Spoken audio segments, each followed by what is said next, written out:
Well, this is the Penfolds RWT. Peter Gago, Chief Winemaker for Penfolds. What are your thoughts about the 2008 vintage? I understand that it was a fantastic year for the Barossa.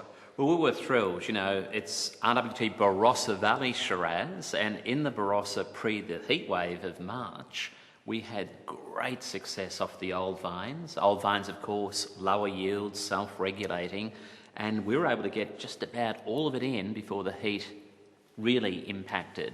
And I think that's probably right up there near the top of the RWTs released to date. So what are your thoughts, Steve Leonard, Senior Red Winemaker for Penfolds? Is this going to make it the best RWT ever? I think it's certainly going to be right up there with some of the top years. It's a very strong wine. Penfolds has many great vineyards in the Barossa Valley, besides Kalimna.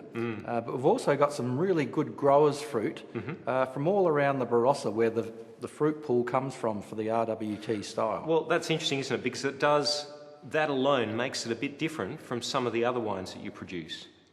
It does. As Peter mentioned, it is 100% from the Barossa Valley. Yes. And that makes it a little bit unique. Well, it's 100% from one region.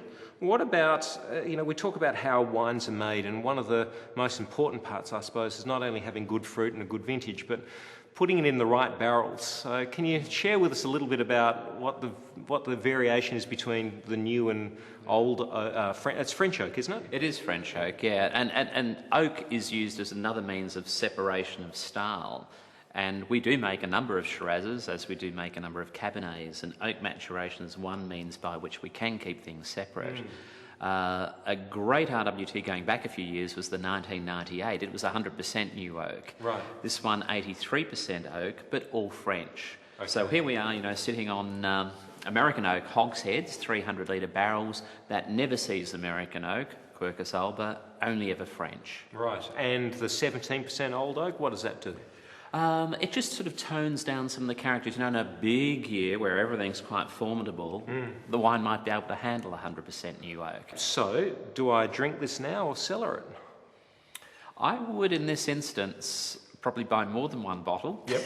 and I'd experiment over a period of time. But look, so many people are tempted and drink RWT young. Yes. But we've been recently looking closely at some 97s and 98s, and they're still on the ascent. So each to their own. So I should buy a dozen and then drink one every year and really get a feel for how this wine develops. Yeah, and that way you also get to see the wine at varying ages. It's got beautiful, blueberry type fruits now. Then as it ages, it'll build up the complexity factor. So it just depends how you like drinking your wines. It's personal taste, really. Some people, again, preferring mature reds, others a little bit of punch and primary fruit of the youthful RWT. Thanks very much for that insight, gentlemen. Thank you. Terrific. Thank you.